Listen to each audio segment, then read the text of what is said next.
Why is that? Is it not that we don't have something to offer the world? Is it not that we can't change the world? But let's face it, the world is an unusual, accessible to people like me. But I am used to being in places where I am not expected. I don't usually like to talk about my past. It's not because I'm ashamed, and I'm not. It's because I tend to focus on the here and now. There is so much to be done. For example, did you know that only 6% of people with a learning disability have a job? I was really shocked when I heard that, and around 6%. We still need to do more about this. Anyway, back to me. I don't have a university degree, I don't have an A level, and I don't even have a single O level. Actually, I started off in a so-called normal school. I went to the same school as my brother and sister. When I was 10 or 11, there were some issues with my reading and writing then. I don't know how it came about, but I was put into a so-called special school called the Coffee School. There we did some reading, writing, maths, and also we did woodwork and cooking. I got bullied at school. I was bullied. I was sent to a boarding school for people with learning disabilities in the same way. It was actually good to move and to get away from the bully. And the bully made my confidence. But I know that he should have been moved, not me. Then I went back to the copies. The bully seemed to have grown up and he apologised. I left the copy school when I was 15. I sometimes wonder whether I'd be able to stay in the same school as my brother and sister if teachers were able to support people like me. Maybe I should have got O levels or sometimes and some kind of qualification. My father died when he was 28. I was 8. I remember him a kind man, and he did many jobs, from driving a bus to working at a cattle market where he was a lorry driver. He would sometimes let me travel with him sometimes. My grandmother was the light of my life. She was like a mum to me. She died in 2013. I miss her very much. My mother and stepfather were another story. They always told me that I would never amount to anything, and I was told that I had a metal plate in my head, and I would die before I was 18. Living at home was unbearable. There were lots of physical and mental abuse, and I felt trapped. They wanted to keep me at home doing jobs for them, like cleaning the car, the house, and if it wasn't done right then, I had to do it again and again. I remember one time digging the foundations of the garage where they went out for the day. It became clear that they were using me to get my benefit money.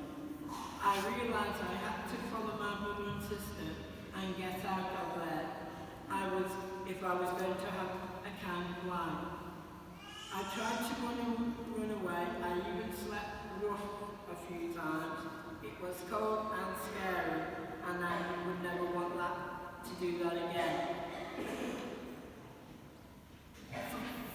Finally, with the help of my brother and sister, I made it to London, and it wasn't easy, especially living with my brother. But seriously, with his support, I started to make a life for myself, and I want to take this opportunity to thank him for all that he has done for me over the years. I had a few jobs at a company, at a hotel, and and then I really struggled. At the same time, I helped set up a People First group. Have you heard of People First groups? They are really important for people to learning disabilities to speak up and have a voice. At the time, I was struggling to find a job and had applied for 150 jobs and got nothing back. At People First, we get together to speak our minds and have a say in our lives. It gave me the practice to speak up and then to go out in the big wide world and have the courage to say how I felt about things and what I wanted. Now, I think that I can do it. The Margaret's who came down to London all those years ago would look at me and say, "Who is this guy? I don't recognise him. Did he really do all this stuff? Go to Australia to speak at a conference, go to India to talk about person-centred practice, help people in the law to make decision-making for people with, host an event at the House of Commons on hate crime, train police officers, tell government ministers that they should go to get their game up, and interviews on TV. And here I am today, getting an honorary doctorate. I am going to tell the world and anyone else who will listen I was given this degree. Actually, I think I already told you. First of all, because I like to show off just a little. But it's also because I spend time with people every day who make quotes and they don't feel good enough. They feel outside all the things and want them to see what actually is possible. What does happen, this doctorate really mean? Does it mean that it's going to make me a lot brainier? Does it mean that I will get a big pay rise? Probably not. I was told some of the things people said about me when I was being put forward to the honorary degree. It made me feel really proud. It also made me think especially that I have earned this and I worked very hard for it. It also made me really happy because I could see that people got me. They know that I have just done this for myself and not doing it for others. For people like me younger self, they came to London all those years ago. Also all these years of working alongside them and them working alongside me, I think we have become friends. Most of the people who are with me today have become close friends. So this is about me, about them, and a great chance to celebrate. Actually, we're all going out this evening to celebrate. Right, at the beginning I told you about the 60% of people with learning disabilities that have not got a job.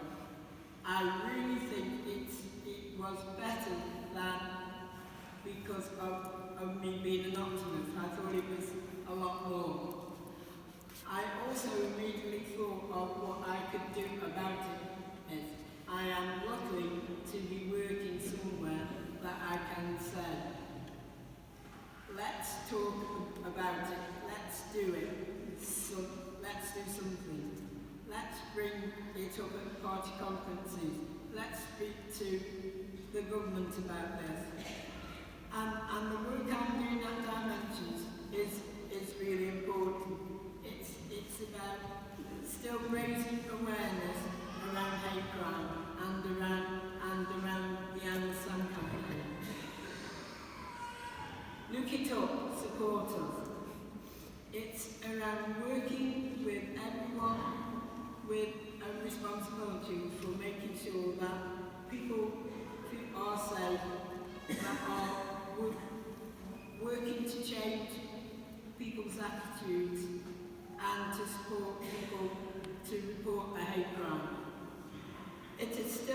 happened to me.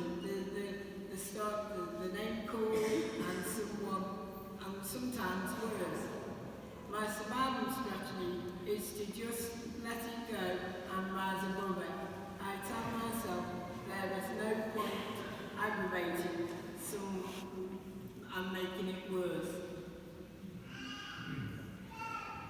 I do this because in order to do my work, I have to travel and I go out and about in the world. But I know that this isn't the way things should be done. I shouldn't have to put up with this. This needs to be changed. Things like this aren't acceptable, but I also need to get on with my life. When I hear stories around hate crime and abuse, I feel awful and sad. I know what they are feeling. We have to keep pushing and going until this stops. I would like to, I'm nearly done by the way. I would just like to thank a few people. I would like to thank my brother Derek and my sister Michelle, who are here today, for their encouragement and support over the years. I would also like to thank Dimensions for their 10 years of support, especially Andy, Paul, Steve, Jackie and Liz. I would also like to thank Joanna for being a good friend and work colleague over the years. I would of course like to thank the University of Kent and also the Tizard Centre for their incredible honour and for a lovely day.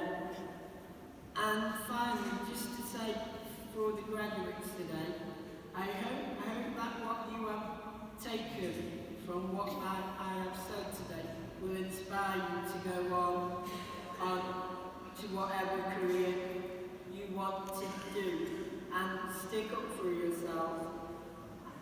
Never give up on never give any doubts and fears that and don't tell anyone you're not good enough. Because standing here on this stage today, I really can say nothing is impossible. So thank you.